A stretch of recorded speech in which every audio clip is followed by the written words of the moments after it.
بس عذاب ہر جانب سے میت کے پاس پہنچنا چاہتا ہے، مگر وہاں اس کو نماز، روزہ اور انسان کا صبر اور اس کے ذکر و اذکار اور قرآن کی تلاوت اس عذاب کو میت تک پہنچنے نہیں دیتے، لہٰذا عذاب واپس لوٹتا ہے۔ اس وقت صبر تمام اعمال سے کہتا ہے کہ میں اس لیے نہ بولا کہ اگر تم سب جب عاجز آ جاؤ گے تب میں بولوں گا، اب میں اس کے لیے پل صراط پر اور میزان پر کام آؤں گا۔ پھر اللہ تعالیٰ 2 مزید فرشتوں کو بھیجتا ہے جن کے نام منکر نکیر ہیں۔ ان کی نگاہیں اچک لینے والی بجلی کی مانند، منکر نکیر کی آواز کڑکدار بجلی کی طرح، منکر نکیر کے دانت سینگوں کی مانند اور سانسیں شعلوں کی مانند، وہ اپنے بالوں کو رونتے ہوئے چل کر آئیں گے۔ دونوں کے کندھوں کے درمیان عظیم فاصلہ ہوگا سوائے مومن کے۔ ان کے دل میں کسی کے لیے مہربانی اور رحم نہیں ہوگا۔ ان کے ہاتھوں میں ایک ایک ہتھوڑا ہوگا جس کو سارے انسان اور جن جمع ہو کر اٹھا نہیں سکیں گے۔ وہ آ کر مردے سے کہیں گے کہ بیٹھ جاؤ، لہٰذا مردہ بیٹھ جائے گا اور اس کے کفن کے کپڑے اس کے بدن سے گر کر نیچے آ جائیں گے۔ اس وقت منکر نکیر سوال کریں گے کہ تمہارا رب کون ہے، تمہارا دین کون ہے، تمہارا رسول کون ہے؟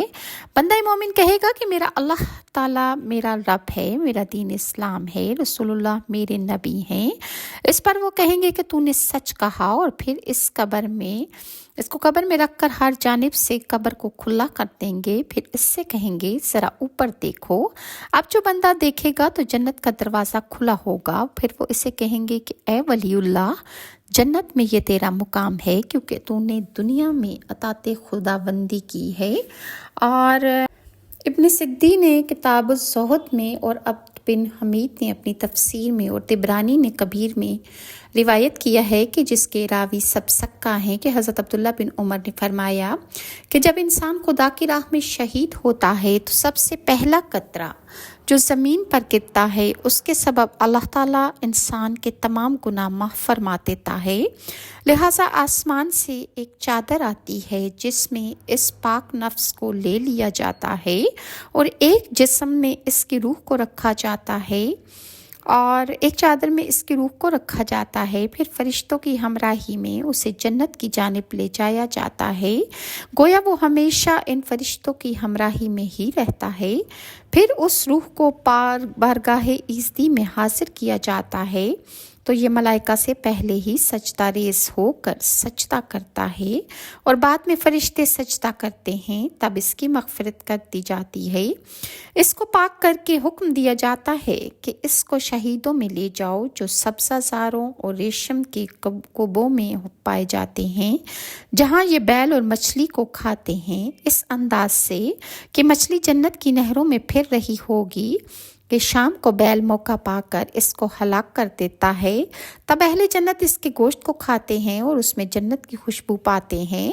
پھر شام کے وقت بیل جنت کی چراگاہوں میں چل رہا ہوگا کہ مچھلی اس پر اپنی دم مار کر اسے ہلاک کر ڈالے گی، اور اہل جنت اس کے گوشت کو کھائیں گے اور جنت کے ہر میوے کی خوشبو اس میں پائیں گے۔ وہ اپنے مقامات کا مشاہدہ کر کے قیامت کے جلد قائم ہونے کی دعا کریں گے۔ جب اللہ تعالیٰ مومن کو وفات دینے کا ارادہ کرتا ہے تو اس کی طرف 2 فرشتے جنت کے کپڑے لے کر آتے ہیں۔ ان فرشتوں کے پاس جنت کے پھول ہوتے ہیں، اور فرشتے کہتے ہیں کہ اے پاک روح، رب کی رحمت اور مہربانی کی طرف آ جاؤ، اس رب کی طرف جو تجھ سے خوش ہے اور تیرے اعمال مقبول ہیں۔ اس پر وہ بہترین مہکتی خوشبو کی مانند نکلتا ہے، اور پھر وہ پاک روح جس دروازے سے گزرتی ہے دروازہ کھول دیا جاتا ہے۔ جس فرشتے کے پاس سے اس پاک روح کا گزر ہوتا ہے وہ اس کے لیے دعائیں مغفرت کرتے ہیں اور اس کی شفاعت کرتے ہیں۔ اب وہ پاک روح بارگاہ ایزدی میں حاضر ہوتی ہے اور اللہ کے سامنے سجدہ ریز ہوتی ہے۔ فرشتے اس کے لیے سر بسجود ہو کر عرض کرتے ہیں، یا الہی، یہ تیرا بندہ ہے جس کو ہم نے وفات دی، تو ہم سے بہتر جانتا ہے۔ اللہ تعالیٰ فرماتا ہے کہ اس کو سجدے کا حکم دو، تب وہ پاک روح سجدہ کرتی ہے۔ پھر حضرت میکائیل علیہ السلام کو بلا کر اللہ تعالیٰ ارشاد فرماتا ہے کہ اس جان کو بھی مومنوں میں شامل کر دو، تاکہ اس کے بارے میں قیامت کے روز میں تم سے سوال کروں۔ پھر اس کی قبر میں وسعت کی جاتی ہے، 70 گز لمبائی 70 گز چوڑائی اس کی قبر میں ہو جاتی ہے۔ اس میں پھول بکھیر دیے جاتے ہیں اور ریشم بچھا دیے جاتے ہیں، اور اگر اس نے کچھ قرآن کریم پڑھا ہوتا ہے تو وہی اس کے لیے قبر میں نور بن جاتا ہے، ورنہ اس کو سورج کی مانند ایک نور دیا جاتا ہے۔ پھر ایک دروازہ جنت کی طرف کھول دیا جاتا ہے تاکہ وہ جنت والی قیامگاہ کو دن رات دیکھتا رہے۔ اور جب اللہ تعالیٰ کسی کافر کی موت دینا چاہتا ہے تو اس کی طرف 2 فرشتے بھیجتا ہے، اور وہ ایک بدترین بدبودار چادر کا ٹکڑا لے کر آتے ہیں جو بہت کھردرا ہوتا ہے۔ فرشتے کہتے ہیں کہ اے خبیث روح، اے خبیث نفس، جہنم اور عذاب علیم کی طرف آ جاؤ، اور اس رب کی طرف چلو کہ جو تجھ پر ناراض ہے، کیونکہ تیرے اعمال بد بہت ہی خراب ہیں۔ تب وہ روح نہایت ہی بدبودار مردے کی طرح نکلتی ہے۔ ہر آسمان کے کنارے پر فرشتے کہتے ہیں، خدایا کس قدر خبیث روح زمین سے آسمانوں کی طرف آ رہی ہے، اور بختی اونٹوں کی گردنوں کی طرح قبر میں سانپ اس کی بھر دیے جاتے ہیں، جو اس مردار کے گوشت کو ہڈیوں سے چڑا کر کھاتے رہتے ہیں۔ پھر گرز اٹھائے 2 فرشتے اس کے سامنے آتے ہیں جو نہ دیکھ سکتے ہیں، نہ سنتے ہیں، اور نہ اس پر رحم کھاتے ہیں، کہ اس کی دردناک چیخوں کی آوازیں سن کر وہ اس میت پر رحم کھائیں۔ وہ فرشتے گرزوں سے اس کو اس قدر مارتے ہیں۔ پھر جہنم کا ایک دروازہ اس کی قبر میں کھول دیا جاتا ہے تاکہ وہ جہنم میں اپنے مقام کو دیکھ سکے کہ جہاں پر اس کو ٹھہرنا ہوگا، اور وہ صبح شام اپنی اس قیامگاہ کو جہنم میں دیکھتا ہے۔ جہنم کے عذاب کی سختی دیکھ کر وہ اللہ تعالیٰ سے سوال کرے گا کہ مجھے اسی قبر میں رہنے دے تاکہ میں اس عذاب شدید کو نہ چکھوں، اور عذاب قبر جاری رہتا ہے۔ ابو نعیم نے حضرت معاویہ بن ابو سفیان سے روایت کی ہے کہ رسول اللہ نے فرمایا کہ ایک شخص مسلسل گناہ کرتا ہے، اس نے 99 آدمی قتل کر دیے اور سب نہ حق قتل کیے تھے۔ وہ ایک عبادت گاہ میں پہنچا تاکہ معلوم کرے کہ اس کی توبہ قبول ہوگی یا نہیں۔ راہب نے سنا کہ اس نے 99 قتل کیے ہیں، تو اس کو راہب نے کہا کہ تیری توبہ قبول تو نہیں ہو سکتی، لہٰذا جس نے 99 قتل کیے تھے اس شخص نے راہب کو بھی مار ڈالا، لہٰذا اس کے 100 قتل پورے ہو گئے۔ پھر دوسرے راہب کے پاس وہ گیا اور اس سے بھی یہی سوال کیا۔ اس نے بھی کہا کہ توبہ تیری قبول نہیں ہو سکتی۔ اس پر اس نے اس راہب کو بھی مار ڈالا۔ پھر اس کے بعد وہ شخص تیسرے راہب کے پاس گیا اور اس سے بھی وہی سوال کیا کہ اگر میں اللہ تعالیٰ سے توبہ کر لوں کہ میں نے اتنے قتل کیے ہیں تو کیا مجھے اللہ تعالیٰ سے معافی مل جائے گی؟ اس نے جواب دیا کہ اگر یہ کہوں کہ توبہ کرنے والے کی توبہ خدا قبول نہیں کرتا تو میں جھوٹا ہوں گا۔ اور اس نے اس آدمی کو ایک عبادت گاہ کا پتہ بتایا کہ جس میں خدا کے بندے عبادت گزار رہتے تھے۔ اس راہب نے کہا کہ وہاں جا کر ان کے ساتھ خدا کی عبادت کرو تو تمہاری توبہ قبول ہو جائے گی۔ یہ شخص توبہ کی غرض سے اس عبادت خانے کی طرف روانہ ہو گیا۔ ابھی وہ شخص راستے ہی میں سفر کر رہا تھا کہ اس کی موت واقع ہو گئی۔ اللہ تعالیٰ نے عذاب اور رحمت کے دونوں فرشتے اس شخص کی روح کو لینے کے لیے بھیج دیے۔ وہ دونوں طرح کے فرشتے آئے، عذاب کے بھی اور رحمت کے بھی، اور دونوں آپس میں اختلاف کرنے لگے۔ اس پر ایک فرشتے کو منصف بنا کر ان کے پاس بھیجا گیا۔ اس نے کہا کہ اگر گنہگار کی بستی جدھر سے آیا ہے قریب ہے تو اس کو عذاب کے فرشتے لے جائیں، اور اگر نیک بندوں کی بستی کے قریب وہ پایا گیا ہے جدھر وہ جا رہا تھا کہ وہ توبہ کر لے، تو اگر وہ توبہ کرنے والی جگہ کے قریب زیادہ ہے تو رحمت کے فرشتے اس کی روح کو لے کر جائیں گے۔ اب زمین کو ناپا گیا تو نیکیوں کی بستی کے قریب اس کی میت کو پایا گیا، صرف انگلی کے ایک پور کے برابر فرق تھا کہ جہاں وہ توبہ کرنے جا رہا تھا صرف انگلی کے ایک پور سے زیادہ وہاں پر، یا مطلب اس کے زیادہ نزدیک تھا، تو اللہ تعالیٰ نے اس کی مغفرت کر دی۔ اس حدیث کی اصل صحیحین میں ہے۔